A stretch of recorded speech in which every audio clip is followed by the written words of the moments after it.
할렐루야. 예수 그리스도 이름으로 하나님 말씀 함께 나누는 시간 갖도록 하겠습니다. 오늘은 성경개론 구약 아가서가 되겠습니다. 아가서는 이제 그 욥기, 시편, 잠언, 전도, 그다음 아가 이렇게 5개의 시가서 중에서 마지막 경권이죠. 이 아가서의 제목은 노래들 중에 노래, 가장 아름다운 노래, 이런 뜻을 담아서 지어진 이름입니다. 그래서 여기에 입각해서 우리 한글 성경에서도 아가 이렇게 이제 명명하게 됐죠. 아름다운 노래 이런 뜻이에요. 1장 1절에 솔로몬의 아가라 이렇게 기록을 하고 있는 것으로 봐서 솔로몬이 그 저자다라고 하는 것은 분명하죠. 뿐만 아니라 또 이 내용을 가만히 살펴보면 어떤 시문학적인 재능 이런 것들이 배어져 나오지 않습니까? 항상 뭐 예술 작품에는 그 예술가의 어떤 숨결이, 어떤 그 사람의 특징이 다 녹아 있게 마련이에요. 미술가는 미술가대로, 음악가는 음악가대로, 문학가는 문학가대로. 여기 보면 이제 그 솔로몬의 그런 그때 당시에 팔레스틴의 어떤 역사 지리적인 풍부한 지식, 어떤 그런 감성 막 이런 것들이 그대로 배어져 나오기 때문에 확실히 그렇게 많은 학문을 습득했던 솔로몬이 저자가 맞겠구나 이렇게 이제 미루어서 판단을 할 수 있다는 것이죠. 기록 시기는 솔로몬 제위 초기로 그렇게 여겨집니다. 시가서의 3권을 솔로몬이 기록했잖아요. 물론 잠언은 솔로몬만의 저작은 아닙니다만 다른 뭐 그 저자들도 있습니다만 대부분이 이제 솔로몬이 가담을 해서 기록이 된 것이지요. 그것은 중년의 시기에. 그다음 전도서는 언제쯤 기록했을까요? 말년에. 거기에 비교한다면은 이 전도서는 제위 초기, 청년 시기에 한 20대 때의 그런 저작으로 판단이 됩니다. 이 아가서의 배경은요, 이제 솔로몬 왕과 향촌은 어디를 가리킵니까? 시골이죠. 시골 여인, 술람미 여인 사이에서의 그런 지순한 사랑을 노래 형식으로 그렇게 나타내고 있다 이렇게 볼 수가 있습니다. 근데 이것을 가만히 살펴보면 단순히 이것은 두 남녀 간의 그런 사랑의 내용을 담고 있는 것만은 아니다. 더욱이 이게 성경의 경권으로 채택이 됐잖아요. 그 안에는 영적이고 신앙적인 그런 내용이 담겨져 있는데, 그 신앙적인 내용이라 함은 바로 이 술람미 여인과 솔로몬 사이의 이런 사랑을 통해서 여호와 하나님과 선민 사이의 그런 사랑의 관계, 신약으로 얘기할 것 같으면 신랑이신 예수 그리스도와 어린 양의 신부인 교회의 그런 사랑의 관계를 표상하고 있다, 상징하고 있다 이렇게 볼 수가 있습니다. 그래서 이런 관점에서 아가서를 읽어야 되겠죠. 사실 이 내용을 보면 굉장히 과감한 그런 내용들이 많아요. 성적으로 과감한 내용들이 많습니다. 근데 이 아가서는 유대인들의 3대 절기 중에 하나인 유월절에 낭독이 됐습니다. 지난번에 우리 공부할 때 부림절이라고 하는 절기에 낭독됐던 그런 책이 있었죠? 기억나십니까? 에스더서. 그죠? 그래서요, 유대인들이 특별하게 여기는 5권의 책이 있어요. 특징이 뭐냐? 짧아요. 그 다음에 이 5권의 책은 특별한 절기에만 낭독이 됐는데, 방금 말씀드린 대로 이 아가서는 바로 유월절 절기에 낭독이 됐고요. 그 다음에 또 그 에스더서는 부림절이라고 하는 절기에 낭독이 됐고요. 룻기는 77절. 77절이 신약에서 뭐예요? 오순절. 그 다음에 전도서는 초막절. 전도서는 초막절에 이렇게 낭독이 된 책이고요. 예레미야 애가는 아부월, 우리의 이제 9월에 해당되는 그때에 낭독이 된 그런 책입니다. 그래서 이 5권을 읽어서 오축이다. 모르셔도 돼요. 그냥 상식에 해당되는 내용입니다. 유대인들이 특별하게 이렇게 취급했던 짧은 5권의 책이 있다. 특별한 절기에 낭독이 됐다. 뭐 이런 정도로만.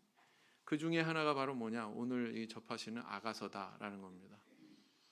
이 아가서가 이 솔로몬 왕과 슐람미 여인의 사랑을 다루고 있다고 그랬는데, 그것은 곧 우리 성도들과 우리 하나님 사이의 사랑을 상징한다고 그랬죠? 6월절은 어떤 절기예요? 우리 예수님께서 6월절 절기에 십자가 지시고 돌아가셨잖아요. 인류를 향한 가장 진한 사랑을, 피를 뿌리는 그 제물이 되시는 그 행위를 통해서 나타내셨지 않습니까? 굉장히 여기 의미가 깊다. 이게 6월절에 낭독이 됐다는 게 또 의미가 깊다.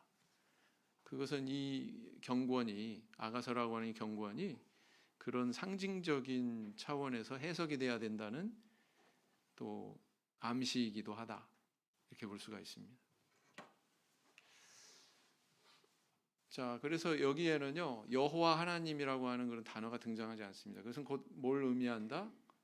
독자를 유대인만 겨냥한 것이 아니다. 하나님을 믿지 않는 범이방인들도 접할 수 있도록 이런 그 형태를 취하고 있다라는 것입니다. 그래서 이제 이 내용을 보면 결혼 안 한 미성년자 우리 청년들은 세상에 성경에 이렇게 성적으로 과감한 것들이 막 기록이 돼 있네, 좀 당혹스러워할 수도 있어요. 그런 내용들이 있습니다. 네. 그런데 그것은 곧 이렇게 좀 우리가 이해를 해야 되겠죠. 우리는 유교 문화권에서 자라다 보니까 이런 것들 자체가 이렇게 겉으로 막 드러나고 노골적으로 이렇게 언급되는 것에 대해서 굉장히 거부감을 느낍니다. 그런데 하나님께서는 인간에게 식욕을 주셨잖아요. 그죠? 또 성적인 욕구도 주셨어요. 욕망도 주셨어요. 그 욕망이 없다면, 식욕이 없다면 우리 개체 한 사람 한 사람이 생존할 수 없죠. 또 성적인 욕망이 없다면 우리 사람의 어떤 이런 종족 유지가 되지 않겠죠. 그죠? 하나님께서는 우리에게 이렇게 그 본능에 속한 그런 욕구들을 주셨는데, 그것은 선하다, 악하다 이렇게 악하다 이렇게 얘기할 수 있어요, 없어요? 우리 하나님 선하시기 때문에 하나님께서 주신 건 다 선한 거죠, 필요한 거죠, 그렇죠? 그런 거다라는 것입니다. 이거 자체는 선한데, 근데 문제는 뭐냐면은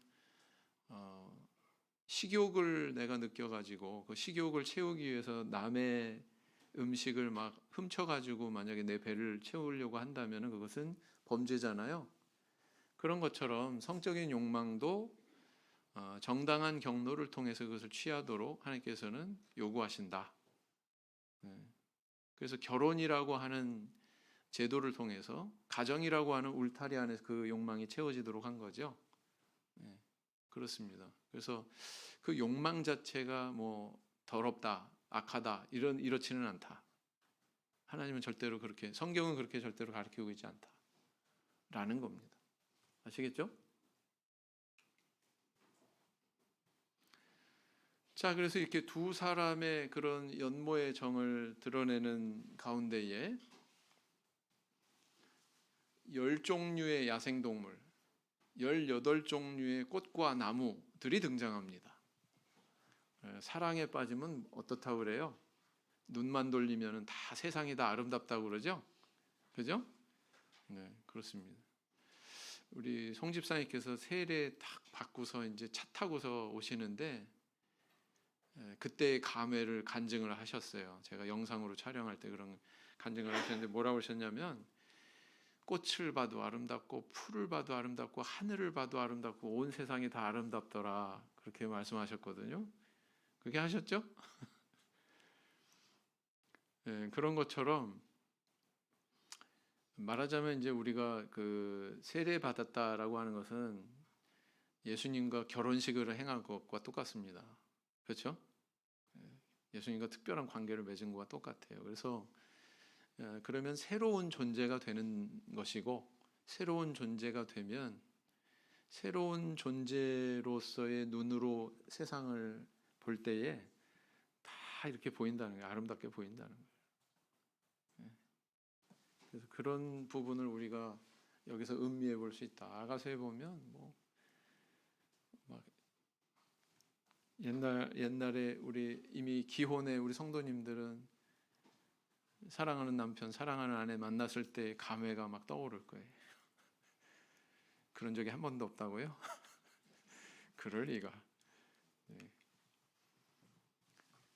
그래서 이제 여기에 그런 기록된 내용들을 가만히 살펴보면은 오페라라고 하는 그런 형식으로 구성이 되어 있다. 그런 노래의 가사로 이렇게 기록이 되어 있다. 이렇게 볼 수가 있습니다. 우리 한글 성경에 이렇게 보면은 이거는 남자가 부른 거다. 다시 말하면 솔로몬 왕이 부른 내용이다. 아, 이거는 술람미 여인이 부른 대목이다. 이런 것들이 표시가 돼 있어요? 안 돼 있어요? 그런 게 표시가 안 돼 있습니다. 그런 것들이 표시가 안 돼 있어요. 그런데 사실은 이제 그런 것들이 다 나뉘어져 있어요. 주석서에 보면 여기서부터 여기까지는 뭐 솔로몬의 노래, 여기서 여기까지는 술람미 여인의 노래, 막 이런 내용들이 표시가 돼 있는데 이게 또 주석서마다 좀 차이가 있어요. 정확하게 일치하지는 않아요. 그런 점을 감안하시고 보셔야 되겠습니다. 오페라 보신 적 있으시죠? 뭐 공연을 가서 보신 적은 없더라도, 직접 보신 적은 없더라도 이제 TV에서 간혹 뭐 이렇게 뉴스나 연예계 뉴스나 뭐 이런 거 접하실 때 아, 저런 게 오페라구나. 두 가수가 나와서 막 연기도 막 하면서, 그죠? 연기도 하고 얼굴 표정도 뭐 동작도 막 이렇게 하면서 노래를 하는, 연극을 하면서 노래를 하는 것 같은 그런 형식이 오페라 형식입니다. 오라토리오는 연극 안 하죠. 오라토리오라고 하는 형식은 그냥 노래만, 단순하게 일어나서 노래만 하지 연기는 안 하죠. 그런 차이점이 있습니다. 아무튼 이 오페라에는 남자가 노래했다가 여자가 노래했다가 또 둘이서 같이 이중창했다가 또 옆에 있는 엑스트라들이 또 쭉 거들었다가 뭐 이렇게 이런 형식으로 계속 진행이 됩니다. 아가서의 내용이 그렇게 돼 있다는 거예요. 그러니까 이런 면에서 보면 솔로몬 왕이 참 대단하죠. 오페라를 기획을 하고 그걸 쓴 거예요. 자, 그래서 이제 그 총 3부로 되어 있는데요. 첫 번째는 이제 두 연인 사이의 어떤 사랑이 발전하는 과정의 단계. 두 번째 내용은 뭐냐면은 그 사랑이 깊어져서 결혼하는 단계. 세 번째는 뭐냐면은 두 이제 부부 사이에 어떤 애정 전선에 이상이 생겨가지고 약간의 그 갈등이 발생하는 상황, 그리고 그것에 대한 해결, 해소, 이런 내용으로 끝납니다. 네. 여러분들 제가 이렇게 1, 2, 3부의 내용을 이렇게 단계별로 설명을 드렸을 때 뭘 느끼세요? 시대는 바뀌어도 레파토리는 똑같구나. TV에 나오는 그 레파토리나 옛날에 뭐 그죠? 다 똑같아요. 춘향전이나 뭐 그죠? 로미오와 줄리엣이나 뭐 아가서나 다 똑같구나. 그래서 더 흘러가는 이야기가 다 똑같구나라는 것을 알 수가 있습니다. 그래서 이제 그 두 여인이 만나서 이렇게 그 만남을 즐기는 그런 내용에 대한 기록이 나오고요. 또 이렇게 뭐 한 번만 만나서 두 사람의 어떤 그런 감정이 발전하지 않죠. 점점 이제 그것이 점점 깊어지는, 그러다가 또 뭔가 상황이 바뀌어가지고 잠시 둘이 이제 떨어지게 되는, 헤어지지는 않더라도 이제 뭔가 그 격리되어 있어야 되는 그런 상황도 그려놓고 있고요. 그래서 똑같다고 한 이유가 바로 이런 데서 다 발견이 되는 거예요. 결국은 이제 열매가 맺혀지죠. 나중에 가서는. 자, 솔로몬의 대사입니다. 솔로몬의 대사니까 누구를 겨냥해서 한 말이에요? 술람미 여인. 술람미 여인을 뭘로 비유했어요? 준마와 같구나. 솔로몬 왕을 비유한 게 아니고 술람미 여인을 이 말로 애굽의 준마로 이렇게 비유하고 있습니다. 또 술람미 여인의 대사. 슐람미 여인의 대사니까 누구를 겨냥해서 이렇게 표현하고 있는 거예요? 솔로몬 왕. 재밌죠? 어떻게 보면 우리 인식으로, 지금의 인식으로 말 그러면은 남자가 더 가까워요, 여자가 가까워요? 남자가 더 가까울 것 같죠. 근데 여기서는 여인을 애굽의 준마와 같구나 이렇게 이야기하고 있고, 또 남자인 솔로몬 왕에 대해서 슐람미 여인의 대사가 뭐냐면 고베라 송이로구나, 꽃으로 비유하고 있죠.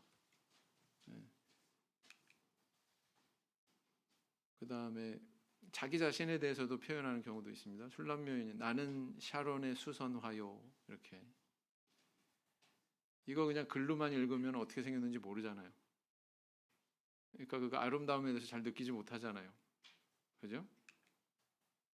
그 다음에 나는 백합화로구나, 또 이런 표현도 있고요. 백합화는, 이거 한국의 백합화는 이런데 이스라엘의 백합화는 좀 다릅니다. 사진이 없어가지고. 자, 결국 이제 열매를 맺게 되죠. 두 연인 사이에 이제 청혼하고 청혼을 받아들이고 하는 단계로 발전하고, 슐람미 여인은 청혼을 허락하는 의미로 솔로몬에게 뭘 요구하냐면은 포도원을 하는 작은 여우를 잡아달라, 그렇게 요청을 하죠. 여기에도 영적인 의미가 있다, 이렇게 저희들은 해석을 합니다. 이 작은 여우가 포도원에 들어와서 거처를 마련한 다음에 포도원을 계속 허무는 거예요. 포도원 안에 여우가 있다? 포도원이 훼손되는 걸 의미합니다. 그러니까 잡아달라고 그러는 거거든요. 포도원은 뭘까? 이거는 오늘날 이 육신적으로 보면은 두 여인의 사랑을 방해하는 요소다, 이렇게 표현할 수 있고, 조금 더 나아가서는 하나님과 우리 사이의 그런 교제를 방해하는 그런 요소, 그렇게 해석할 수가 있겠죠. 자, 그 다음에 이제 뭐 항상 어떤 드라마도 그렇지만 뭐 갈등의 그런 상황이 막 전개되다가 갑자기 꿈을 확 깨는 그죠? 그런 아주 반전을 이루는 그런 전개도 있잖아요. 여기에서도 그런 그 반전의 기법을 사용하고 있다, 아가서 안에도. 그렇게 볼 수가 있습니다. 그런 이제 결혼을 앞두고 있는데 뭐 이제 뭔가 염려하는 그런 상황에 대한 내용도 이렇게 표현을 하고 있고요. 또 솔로몬의 대사입니다. 슐람미 여인을 향해서 나의 비둘기야, 이렇게 표현하고 있습니다. 나의 비둘기야. 또 슐람미 여인은 솔로몬을 향해서 뭐라고 그래요? 노루와 어린 사슴 같아요라. 우리 인식으로 이 대사는 누구를 겨냥할 것 같아요? 솔로몬 왕이 슐람미 여인을. 그렇지 않나요? 그런데 이렇게 슐람미 여인이 솔로몬을 향해서 이렇게 비유를 하더라라는 겁니다. 슐람미 여인의 요청 사항이 있었다 그랬죠. 포도원을 허는 작은 여우를 잡아달라. 자, 그다음 3장 6절부터 5장 1절까지는 결혼하는 부부의 노래가 나와 있습니다. 결혼하고요, 당연히 그 결혼식의 장엄하고 즐거운 전경을 표현하고 있죠. 또 신혼을 또 노래하는, 초야를 맞은 신랑 신부의 그런 노래가, 또 교창은 뭐예요? 서로 교대로 신랑 한 번, 신부 한 번, 또 받아서 또 신랑 한 번, 신부 한 번, 이렇게 노래하는 그런 내용이죠. 그리고 이 과정에서 여성 합창 부분도 나옵니다. 요즘에만 그러니까 뭐 그 합창의 어떤 형식에 이런 규칙이 있는 게 아니라 사실 옛날에 다 있었단 말이죠. 그죠? 여성 합창, 남성 합창 다 있었어요. 시편 배울 때 다 접하셨잖아요. 그죠? 자, 유향과 향품으로 향기롭게 하고, 그래서 이게 뭘까요? 이게 유향입니다. 하나님의 성전에 있는 그 향단 위에서 불살라 가지고 그걸로 그 하나님 앞에 흠향하시도록 피워놨던 유향입니다. 이건 뭘 상징한다고요? 유향 피우는 것? 하나님의 성전에서 향단에 유향 피우는 것, 기도, 그죠? 우리의 기도. 또 여성 합창 내용이 또 3장 11절에 있고요. 혼인날 마음이 기쁠 때에. 자, 솔로몬 대사입니다. 뺨이 석류 같구나. 우리는 뭐라고 그래요? 뺨이 뭐 같다 그래요? 사과 같구나 그러잖아요. 근데 여기는 사과가 없어요. 그러니까 뭐라 그래요? 석류 같구나. 이스라엘 가면은 그 석류 주스 즉석에서 이렇게 짜가지고 압착해가지고 내는 주스, 그 아주 싸고 맛있습니다. 당도도 높고. 번홍화가 뭘까? 번홍화는 이렇게 생겼습니다. 이스라엘 번홍화는 이렇게 생겼습니다. 솔로몬의 대사죠. 술람미 여인을 향한. 자, 그다음에 이제 5장 2절부터 8장 14절까지 어떤 내용을 다루고 있는가? 부부가 이렇게 결혼해서 갈등이 없다? 그런 사람은 한 사람도 없고요. 그런 가정은 한 사람도 없습니다. 그죠? 저랑 저희 집사람하고 갈등이 있을 것 같아요? 없을 것 같아요? 있을 것 같아요? 없을 것 같아요? 없어요? 네. 초기에 있었을까요? 없었을까요? 네. 다 어느 정도는 있어요. 정도의 차이지, 그죠? 정도의 차이, 강도의 차이일 뿐이지 그런 것들이 있을 수 있습니다. 그래서 이렇게 서로 다른 환경에서 만난 두 사람이 어떻게 다 모든 걸 다 맞추고 살 수 있겠어요? 그래서 이 시간이 지나면서 서로 닦이고 서로 이해해주고 그러면서 이제 점점 닮아가고 가까워지는 거죠. 그래서 완성된 사람들끼리 만나는 게 아니고 미완성된 두 사람이 만나서 완성을 향해서 다듬어져 가는 거다. 그렇지 않습니까? 네. 그래서 그런 과정을 또 여기서 내포하고 있다 이렇게 볼 수가 있습니다. 그래서 술람미 여인의 대사 뭐라고 그랬어요? 찾아도 못 만났고 응답이 없었구나. 뭔가 문제가 생긴 거죠. 그죠? 문을 안 열어주니까 그냥 떠나가 버렸어. 솔로몬 왕이. 그래서 나중에 뒤늦게 또 술람미 여인이 또 막 찾으러 나가. 찾으러 나가는데 예루살렘 그 여인들한테 우리 남편 못 봤어요? 우리의 사랑하는 남편 못 봤어요? 뭐 이렇게 이야기하지 않고 그 남편의 특징에 대해서 뭐라고 표현하냐면 백양목처럼 보기 좋고 막 이렇게 백양목 같은 사람 못 봤어요? 막 이렇게 표현하고 있어요. 시적으로. 네. 솔로몬의 매력을 그렇게 이야기하고 있죠. 그 사람은 이렇고 저렇고 뭐 그러면서 이제 이런 사람 못 봤냐고. 그래서 호도동산에서 이제 두 사람이 재회하게 되고 또 거기서 또 사랑의 노래를 부르죠. 호도동산 사람들이 이 술람미 여인에게 춤을 추도록 요청합니다. 당신 남편 이렇게 다시 찾았으니 기쁘지요? 춤 좀 한번 춰보세요. 이렇게 요청을 했겠죠. 그래서 그런 춤추는 아내의 모습을 보면서 또 솔로몬이 또 노래를 불러요. 네. 이게 오페라예요. 노래로 시작해서 노래로 끝난다. 네. 자, 그래서 이제 또 마지막으로 이제 부부가 친정을 방문해서 두 사람이 과거의 사랑의 추억을 다시 회상하면서 자신들의 사랑이 영원하기를 소망하는 그런 내용으로 끝을 맺고 있습니다. 그래서 굉장히 그 전형적인 드라마에서 우리 성도님들이 항상 접하는 그런 구성으로 전개되고 있다.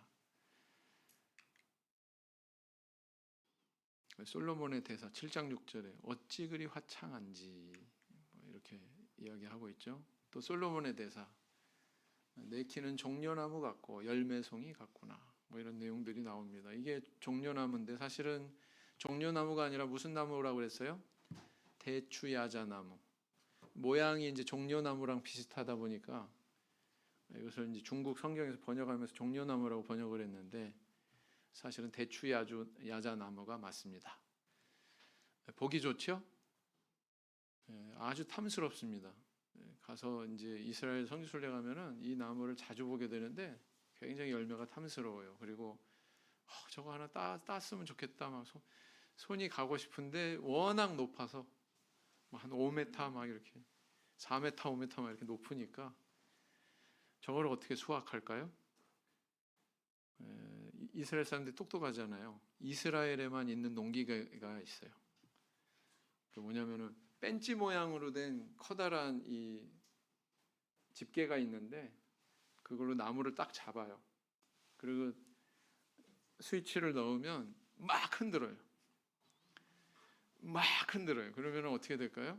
저게 막 우수수수 떨어지겠죠. 그러면은 밑에는 뭐가 돼 있느냐? 모기장 같은 걸로 이렇게 깔때기를 만들어 놨어요. 그럼 거기다 후두둑 다 떨어지면 이게 돌돌돌돌 이게 떨어져 가지고 그 모기장 같은 데 요 끝에 주둥이가 이렇게 있는데 그걸로 이제 이렇게 모여져요. 그 밑에는 뭐가 있을까요? 박스가 컨베이어 벨트로 착착착착 하고 있어요. 그럼 이거 쪼르르 와가지고 딱 채워지면은 딱 포장하고 딱 옆에 지나가고 와서 딱 또 포장하고 지나가고 대단하죠? 그런 농기계가 있어요. 그걸로 수확을 합니다. 너무 높아서 술람미 여인이 굉장히 훤칠했나 봐요. 키도 크고 저렇게 표현하고 있습니다. 그 다음에 또 솔로몬의 대사 술람미 여인을 향해서 포도송이 같구나 또 이렇게 얘기하죠. 합한채가 향기를 통하고 합한채는 뭐냐면은 뭐 체음제 효과가 있는 그런 식물로 알려져 있어요. 어디에 또 나옵니까? 창세기 30장에 보면 레아가 합한채를 어떻게 습득을 했나 봐요. 근데 라헬이 그거 나한테 좀 줘. 그래가지고 그 대신에 남편을 나한테 보내. 그래가지고 합한채와 남편과의 하룻밤을 교환하죠. 그래서 또 자녀를 낳기도 하고 그때 나오는 게 합한채입니다.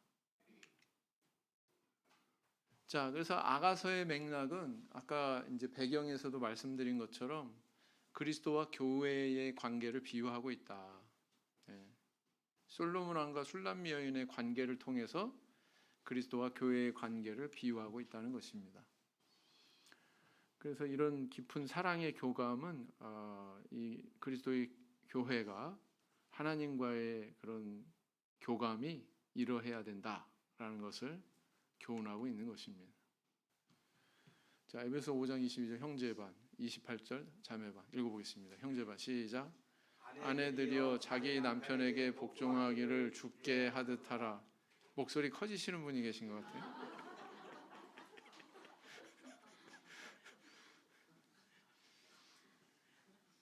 그 더 심각한 얘기가 여기 나와 있죠. 네. 시작.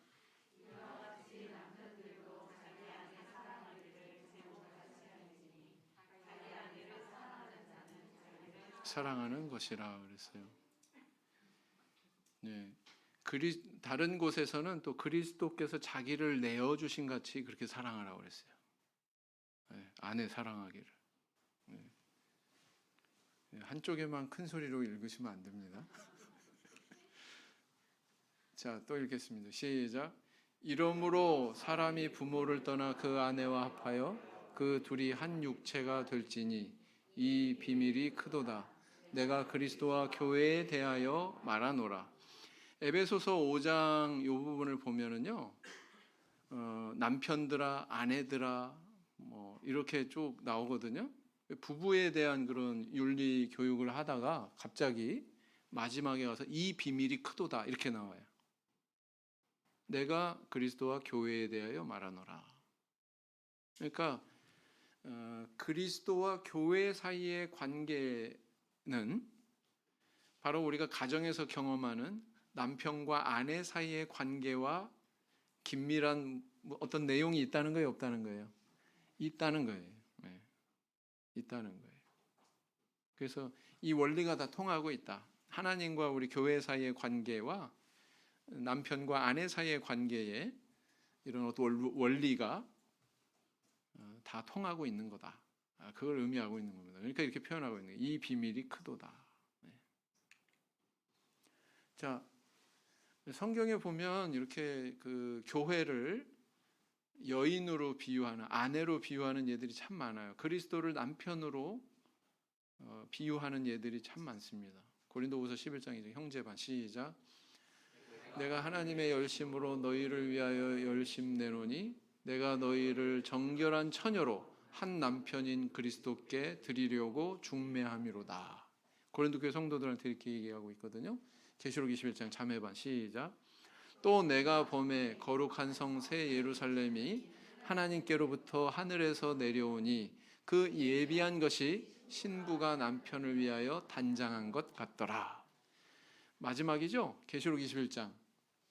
하늘에서 교회를 상징하는 새 예루살렘이 내려오는데 어떻게 표현하냐면은 예비한 것이 신부가 남편을 위해서 단장한 것 같더라. 이렇게 얘기하고 있단 말이에요. 그다음 계시록 21장 9절 시작. 일곱 대접을 가지고 마지막 일곱 재앙을 담은 일곱 천사 중 하나가 나와서 내게 말하여 가로되 이리 오라. 내가 신부 곧 어린 양의 아내를 내게 보이리라 하고 그랬죠. 어린 양의 신부, 어린 양의 아내, 교회를 이야기하고 있습니다. 자, 그래서 아가서의 교훈들은 이런 것들인데요. 첫째는 뭐냐면은 교회는 또는 성도는 그리스도 앞에서 내적인 아름다움을 가꾸어야 된다라는 것입니다. 슐람미 여인의 아름다움에 대해서 여러 가지로 표현하고 있는데 뭐 솔로몬의 휘장 같구나, 뭐뭐 같구나, 뭐뭐 같구나 이런 표현들이 굉장히 많이 나오죠. 엔게디 포도원의 고베라 송이로구나, 백합화로구나, 뭐 이런 표현들이 다 이런 내적인 아름다움을 상징하고 있다. 교회는 이런 내적인 아름다움을 구비해야 된다. 성도는 이것을 구비해야 된다라는 것을 교훈하고 있고요. 읽어보겠습니다. 잠언 31장 30절 형제반 시작. 고운 것도 거짓되고 아름다운 것도 헛되나 오직 여호와를 경외하는 여자는 칭찬을 받을 것이라. 자매반 시작. 또 이와 같이 여자들도 아담한 옷을 입으며 염치와 정절로 자기를 단장하고 따은 머리와 금이나 진주나 값진 옷으로 하지 말고 그랬어요. 그래서 치장하는 개념이 틀리다. 그죠? 그다음 슐람미 여인의 순결함에 대한 이런 여러 가지 비유적 표현들이 많은데 이건 뭘 의미할까요? 성도는 또는 교회는 그리스도 앞에서 신앙의 순결을 지켜야 된다. 지키지 않는다는 건 뭘 의미했을까요? 그것은 다른 이성에게 눈 돌리는 거겠죠. 그죠? 그럼 이것을 영적으로 우리가 응용해 본다면 신앙인이 하나님에 대해서 충실하지 않은 것이 그게 정결함을 지키지 않는 거예요. 다시 말하면 우상 숭배하는 거. 그죠? 그래서 우상 숭배하는 것에 대해서 성경은 영적으로 간음하는 것이다. 이렇게 비유하고 있습니다. 그래서 그렇지 않습니까? 다 같이 한번 읽어보겠습니다. 시작. 너는 나 외에는 다른 신들을 내게 있게 말지니라 그랬고요. 또 너는 다른 신에게 절하지 말라. 여호와는 질투라 이름하는 질투의 하나님임이라. 시작. 너희 중에 다른 신을 두지 말며 이방 신에게 절하지 말지어다. 다 마땅히 그래야죠. 우리가 어떤 남녀간의 어떤 결혼을 통해서 맺어진다는 것은 그것은 다른 이성에 대해서 눈 돌리지 않는다는 것을 전제로 하는 것입니다. 그래서 우리 사청부 성경 공부 때 제가 결혼을 위한 그 세 가지 원리를 이야기를 했는데 일부 뭐라고요? 은사자매 일부 뭐라고? 일부 일처 그죠? 네. 또 읽어보겠습니다. 시작. 간음하는 여자들이여 세상에 헛된 것이 그런즉 누구든지 세상과 벗이 되고자 하는 자는 스스로 하나님과 원수되게 하는 것이니라. 그래서 여기서 간음하는 여자들이 막 이렇게 표현하고 있단 말이에요. 근데 실상은 뭐냐? 세상과 더 가까워. 하나님보다 더 가까워. 그러면 안 된다는 거죠. 세상을 신격화해. 섬김의 대상은 하나님밖에는 없죠. 세상을 섬기면 안 되잖아요. 물질을 섬기고 세상의 어떤 철학을 섬기고 세상의 가치를 섬기고 그러면 안 된다는 거죠. 그건 간음하는 것 같다. 영적으로 간음하는 것 같다. 이렇게 얘기하고 있어요. 자, 그 다음에 이제 술람미 여인의 풍부함에 대한 비유가 많이 나오죠. 쌍태를 낳은 양, 쌍태 노루새끼. 이 쌍태는 풍요의 상징입니다. 풍요의 상징. 산길슬게 누운 염소떼, 염소 한 마리가 아니라 염소떼예요. 염소떼. 백합화로 두른 밀단, 뭐 종려의 열매송이. 아까 사진으로 보셨잖아요. 종려, 사실은 뭐라고 해야 된다고요? 종려가 아니라 대추, 야자, 열매, 포도송이, 뭐 이렇게. 성도는 그리스도 앞에서 풍성한 영적인 열매를 맺어야 한다. 이것을 교훈하고 있다. 이렇게 볼 수가 있습니다. 신앙의 열매가 있어야 된다. 디도서 3장 14절 시작. 또 우리 사람들도 열매 없는 자가 되지 않게 하기 위하여 필요한 것을 예비하는 좋은 일에 힘쓰기를 배우게 하라. 좋은 일에 힘쓰는 목적이 뭐냐면은 열매 없는 자가 되게 하지 않게 하기 위해서, 열매가 있게 하기 위해서. 갈라디아서 또 읽겠습니다. 시작. 오직 성령의 열매는 사랑과 희락과 화평과 오래 참음과 자비와 양선과 충성과 온유와 절제니 이 같은 것을 금지할 법이 없느니라. 그랬죠. 자, 포도원을 허는 여우를 잡으라. 아까 말씀드린 대로 이것은 그리스도의 사랑에 방해가 되는 것을 제거해라. 하나님을 믿는 신앙의 길에 방해가 되는 것을 제거하라. 이런 교훈을 담고 있죠. 읽어보겠습니다. 시작. 그러므로 땅에 있는 지체를 죽이라. 곧 음란과 부정과 사욕과 악한 정욕과 탐심이니 탐심은 우상 숭배니라. 이것들을 인하여 하나님의 진노가 임하느니라. 그랬죠. 그래서 신앙은 우리 속에 있는 것을 죽이고 제거해야 되는 요소가 있고, 그죠? 열매 맺고 풍요로워야 되는 영역이 있다라는 것입니다. 그다음 다섯 번째는 나는 그에게, 그는 나에게. 여기 재밌는 표현들이 나와요. 나는 그에게 속하였구나, 그는 나에게 속하였구나. 이런 표현들이 자꾸 나와요. 그리스도의 연합의 관계에 대해서 이렇게 표현을 하고 있다라는 것입니다. 여러분 그 수학에서 어디에 속한다 그러면은 뭐예요? 포함된다, 포함한다 이렇게 표현하잖아요. 포함한다. 우리 박 집사님이 나오셔서 잠깐 설명을 하셔야 될 것 같은데, 그죠? 집합에서. 근데 참 독특해요. 내가 저에게 포함됐다, 저에게 속했다. 그럼 뭐예요? 내가 저보다 작은 존재잖아요. 저한테 속했으니까. 근데 그가 또 나에게 속했다. 이런 표현도 동시에 쓰고 있어요. 양쪽으로. 네. 이런 표현이 여기에만 있는 게 아니고 예수님께서도 이렇게 말씀하셨다고요. 뭐라고 그랬어요? 읽어보겠습니다. 시작. 내 안에 거하라. 나도 너희 안에 거하리라. 가지가 포도나무에 붙어 있지 아니하면 절로 과실을 맺을 수 없음 같이 너희도 내 안에 있지 아니하면 그러하리라.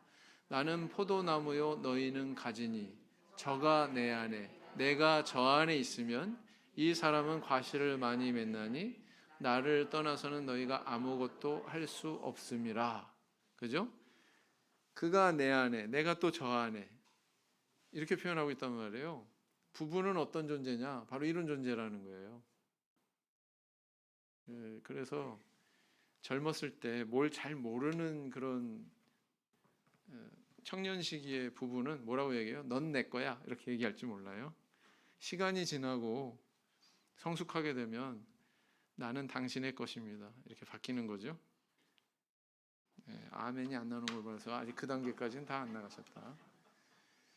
요한복음 14장 20절 읽겠습니다. 시작. 그 날에는 내가 아버지 안에 너희가 내 안에 내가 너희 안에 있는 것을 너희가 알리라. 참 묘한 표현이에요. 공간적으로는 이해가 안 가요. 그죠? 이건 관계에 대한 표현이에요. 관계. 옛날 그 분들 중에 가부장적인 사고 방식을 가진 분이 많죠. 네? 아내 되는 사람 당연히 남편한테 복종해야 돼. 뭐 이런 그런 가부장적인 마인드를 가지고 사는 분들이 많았어요. 밖에 나가서 무슨 짓을 해도 찍소리도 못하고 불만도 표시 못하고 잘못했다고 이야기도 못하고 그런 시대가 있었잖아요. 그래서 과거 분들은요 참 서름과 아픔 속에 산 분들이 많아요. 여자분들이 과거 시대에는 그런 애들이 참 많아요. 부부에 대한 이해가 잘못되어 있기 때문에 그래요. 그리스도 안에서는 어떻게 표현하고 있습니까? 내가 당신 안에, 당신이 내 안에. 이게 그리스도와 교회 사이의 관계도 역시 그렇게 표현하고 있다라는 것입니다. 이런 것들을 이해해야 된다는 거죠. 그다음 마지막 6번째는 완전한 자는 하나뿐이로구나. 6장 9절에 보면 뭐라고 했어요? 나의 비둘기 나의 완전한 자는 하나뿐이로구나. 이렇게 나오고 있어요. 여기에는 또 어떤 의미를 담고 있습니까? 하나님도 한 분, 나를 낳아주신 아버지도 한 분, 직접 출산해 주신 어머니도 한 분. 이건 변할 수 없어요. 아버지가 2분, 이게 이상한 거잖아요. 어머니가 3분, 이거 이상한 거잖아요. 그럴 수가 없잖아요. 그런 것처럼 내가 이렇게 결혼해서 맺어진 배우자도 한 분, 한 사람, 그죠? 이 원리가 다 통하는 거예요. 내 배우자, 내 사랑하는 사람이 한 사람인 것처럼 하나님 한 분만 섬겨야 된다. 그게 또 여기 통하고 있는 거다라는 것입니다. 이런 교훈을 담고 있다는 거죠. 그래서 교회의 유일성과 이것이 통하는 교훈이다. 교회는 하나입니다. 그죠? 교회는 둘일 수 없어요. 셋일 수 없고. 에베소서 1장 23절 읽어보겠습니다. 시작. 교회는 그의 몸이니 만물 안에서 만물을 충만케 하시는 자의 충만이니라. 에베소서 4장 4절 시작. 몸이 하나이요 성령이 하나이니 이와 같이 너희가 부르심의 한 소망 안에서 부르심을 입었느니라. 계시록 21장에 예수님 재림하실 때 영접하는 신부가 그 단장한 것 같이 이렇게 영접한 새 예루살렘은 둘 아니에요. 셋 아니고 오로지 하나입니다. 그 하나가 어느 교회일까요? 묵상 기도하겠습니다.